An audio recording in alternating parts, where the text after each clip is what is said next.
Hello everybody and welcome to this playthrough for Rookie Division with various wins for the Pacific Cup tournament, a full 9 of the Centenary Harbor here in Golf Clash the game. Before we take a close look at all the content, make sure that you do hit the thumbs up button, also subscribe to the channel and turn on the notifications. For those of you that do want to start the journey in becoming a better Golf Clash player, make sure to scan the QR code here on the screen or use the link patreon.com/golfclashtommy that you can find in the description down below. That will take you to our page where we do list all our premium packages, and then you can sign up and start your journey already today. Info box on the right hand side for the club distance adjustment, elevation adjustment, also a ball and club type I suggest you to play with. Have in mind that those are all suggestions and you don't have to follow it if you don't want to, but there's always a plan behind it. So let's go to hole number 1.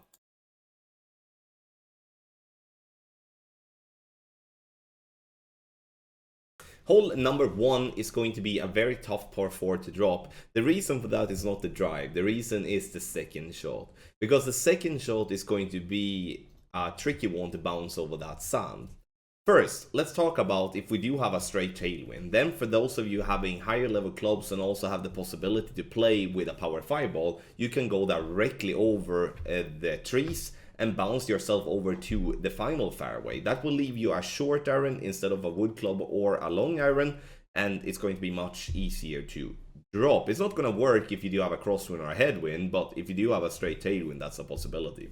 Now, using 2 right spin and also a little bit of topspin. This to get the ball down on the fairway on the right. The closer we are to the rough, the better it's going to be. However, though, it's not important to be just by the rough, because we don't want to roll in, obviously. But we still want to push it as hard as we can. Medium distance plus 20 if you're playing with an extra mile, Thor's Hammer, or an Apocalypse. If you do play with the quarterback or the rock, I will play max plus 20 instead. Second shot, now we're going to bounce over the bunker, and this is the shot that I don't really like. And the reason I don't really like this one is due to what happens after the bunker. It's very difficult to control what's going to happen when bouncing into a down slope. And especially when the green slopes as well, it's going to be even trickier than to find the correct speed.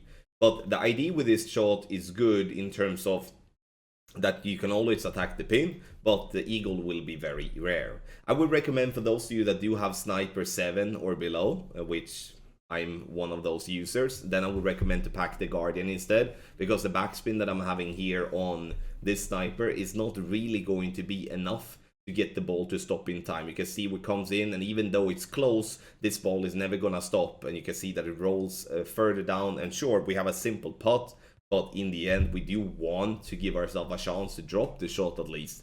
And so if you don't have the backspin enough on your sniper, meaning if you don't have sniper 8 or better, then you pack the guardian and play with that one instead. 20% elevation, true club distance number.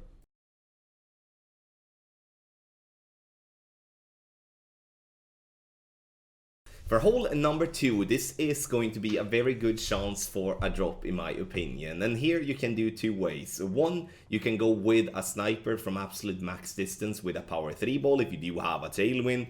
Or you can actually play with a lower power ball such as a power 0, power 1. And you can play with a driver in tailwind. If you do have a crosswind or a headwind, you're going to play with a driver no matter what. So in this instance, I'm using a little bit of topspin, and I'm playing max plus 20 with my sniper, aiming directly at the hole. And the reason I'm aiming directly at the hole here is to give myself 2 ways of dropping this shot. One, if I am unlucky and miss it on the left-hand side, I still have a chance for the ball to roll back into the hole using the slope on the back of the green.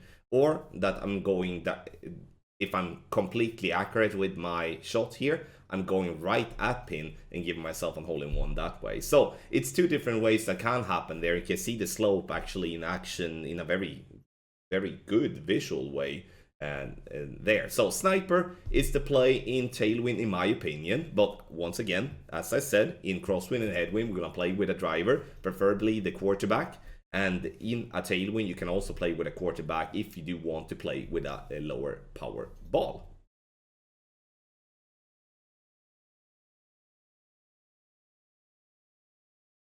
For hole number 3, this is going to be a very tough par 5, especially if you do play with lower level clubs, which we are here on this account. I know extra mile level 6 might not be considered as a low level driver, but what I mean here now is that I don't have enough topspin to bounce all the way down to the final fairway. I don't have the ball to play that type of shot. So what we're gonna have to do here is to lay up on the fairway on the right. I would recommend that if you do have a quarterback in level 9 or 10 or the rock in level 7, I would recommend to use any of those type of clubs. The reason for that is the accuracy, but also mainly the ball guideline, because the better ball guideline you have here, the easier it will be for you to get closer to the rough there at the top. Maximum distance plus 20 is what I would adjust here for the drive. Second shot now, if we do have the wind to go directly over the first stream of water, then we're gonna do that. If we do not have that possibility, we are going to play before the water to just bounce ourselves to be as close towards the pin as possible. I'm using the wood club with the most power possible, combined with all its topspin. The more topspin you have, the better it's going to be. So for those of you that do have a higher level wood club of the big dog, or maybe you have the Horizon instead. However though, when getting the ball down there, you will either be on green for a safe eagle, or you're going to have a wedge towards the pin. And the wedge, you know, just to demonstrate that one, use the wedge that gives you the best possible ball guideline. And the reason for that is it's going to be so much easier for you to aim properly if you do have a good ball guideline. And that's why I'm using the Firefly here to just demonstrate that for you, so you can with your own eyes see how easy it is when you do have a good ball guideline, also compared to when you don't have a good ball guideline, how hard it's going to be consistently accurate when it comes to your wedge play. An eagle here is more or less the thing to focus on. An albatross here is going to be a super big bonus. It's going to be more birdies here than albatrosses, that I'm sure of.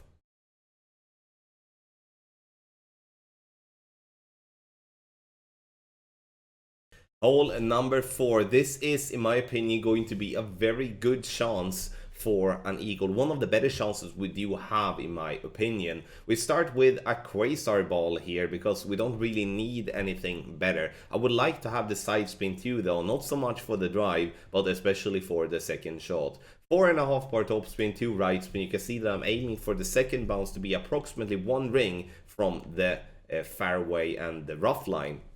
The reason I'm aiming that far back is due to having tailwind. I do need to compensate for the extra wind push that we will be having in tailwind, and therefore I'm aiming a little bit further back than what I would do in crosswind or in headwind.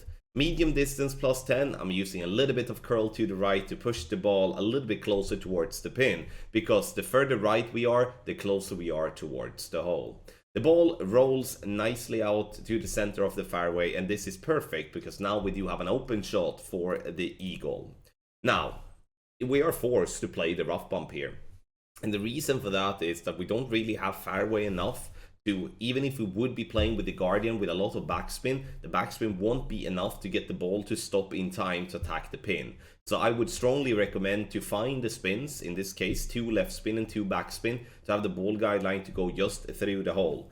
Leave the yellow ring to the top of the yellow ring by the rough line, to make sure in that case that you have room to under and over adjust without missing the rough, or to go directly down into the bunker.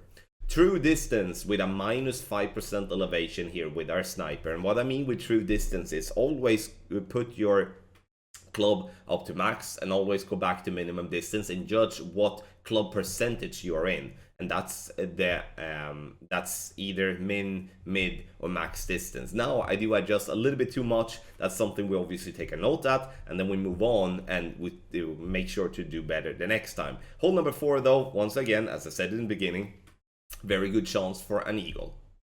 Take your game to the next level with our premium guides for the Pacific Cup Tournament. Ultimate Tournament text guide for expert and master will be provided throughout the week as per normal. We are updating for the wind changes, and we are catering to free-to-play balls and paid balls. So it doesn't matter what type of tournament player you are, we have something for you. If you're looking for tour guides, checkpoint challenge, or 9-hole cups, we do have that all, so you can bundle it together and pay and buy separately. Scan the QR code here on the screen, or you use the link patreon.com/golfclashtommy. That is in the description down below. That will take you to our platform, our Patreon platform, where you then can pick the package that suits your gameplay. If you need any assistance or you want to see an example guide before you sign up, then email support@golfclashtommy.com.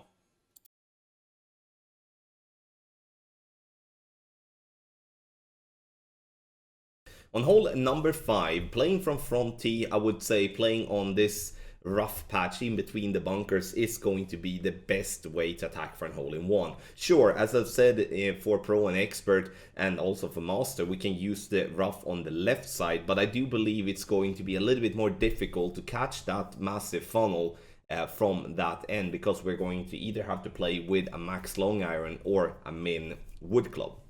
So I'm using 2 left spin. I'm also using a lot of backspin here, so I'm packing the Guardian to make sure that even in a lower level of my Guardian, I do have the backspin enough to have the ball to not come in too hot, because that's the tricky part with this one here, to come in too hot. We're playing into a massive funnel here on this rough, and that's the one that you're going to look for. And that's going to mean that the spins for you is going to most likely vary depending on what wind angle you're going to have. And that's something to have in mind when you're playing this type of shot in live attempt in the tournament. No elevation, true club distance, and it's going to be around medium club. I'm playing with a Quasar ball here, but obviously different balls select different golf balls can be used here too. Doesn't have to be a Quasar.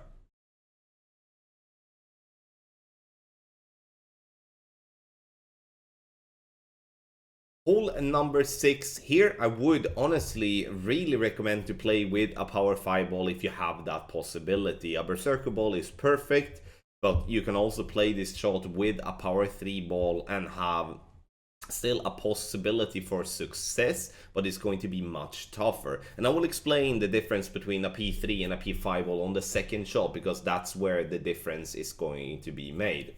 Now, adjustment is maximum distance plus a 20. It's not going to be plus a 10. So I'm going to change this directly and add that to plus a 20. I'm using 2 right spin and 4.5 bar top spin. The goal here is to get the ball here. So simple, safe drive, not pushing it too hard, and giving ourselves a nice little shot here now for the second shot. Now, the difference between a power 3 and a power 5 ball is the following.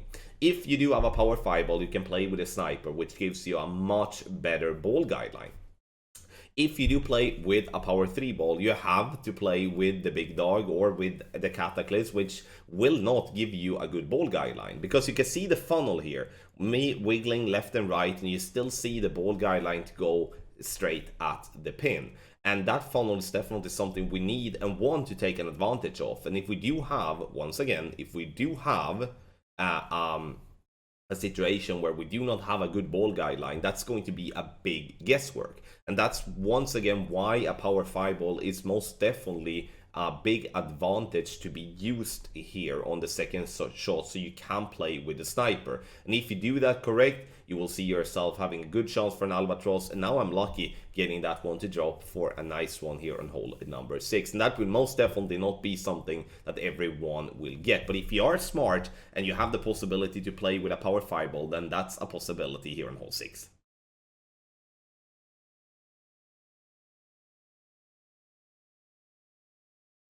Hole number 7, there is tons of value in pushing hard here to get over the water. However, if you do have a headwind, it's not possible if you're not having a really good club and a good ball. But here you can see we have a slight tailwind. I'm using the big topper, using all the top spin to allow myself to have an easy time, even if I do hit great, to not go into the water. You will most likely in tournament and also in tour play see your opponent drop their shot into the water sometimes, trying to be too aggressive and not really thinking twice, especially in headwinds.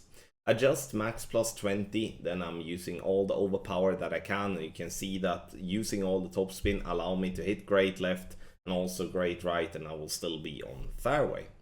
If doing that correct, we're gonna have a short iron towards the pin, and this is obviously miles better than having to play blindly with our wood club from distance, because that's what we're gonna have to do if we're laying up before the water. Would you have all the trees in the way, and we can only then play to secure the birdie, and that's not really what we want to do on a par 4. So 10% elevation on the second shot through club distance, using all the right spin to put myself away from the bunker as much as possible. And obviously then it's all about making an educated guess to get the correct number. Unfortunately, I had just 0.1 too much, burning the right edge, but in the end we're getting ourselves a nice chance for an eagle.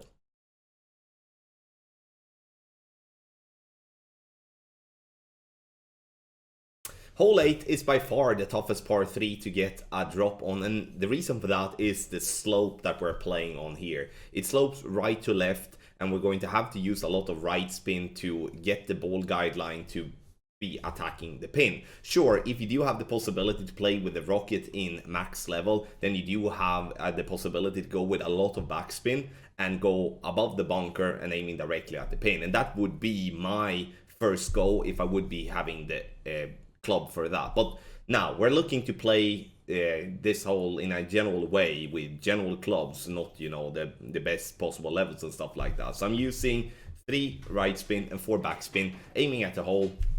And as I don't have the quarterback in a higher level, I'm going to have to guess when it comes to the ball guidelines position. Those of you having a higher level on your club, you will see a better ball guideline and therefore an easier way of aiming towards spin. Minimum distance plus 15, and this is going to be a play with a driver no matter what wind you have. I would strongly recommend a katana just to have the side spin 3 and to avoid aiming closer towards the bunker there in the middle.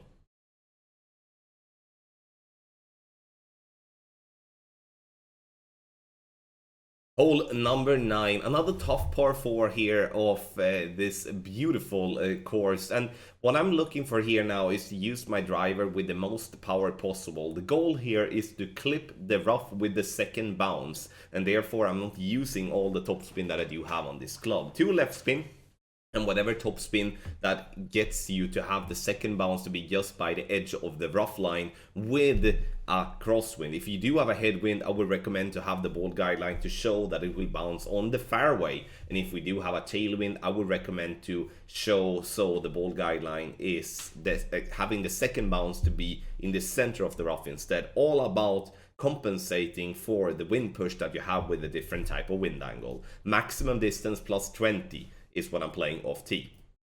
Second shot, now we're going to play a rough bump if we do want to play aggressive, because there is an absolute massive funnel there, and that's something that we will definitely take an advantage of. If you do not feel confident with playing for the rough bump here, you can see how massive this funnel is when I'm wiggling left and right and the ball guideline is not moving away from the hole. That's what we classify as a funnel, which will give us a much easier time to drop this shot.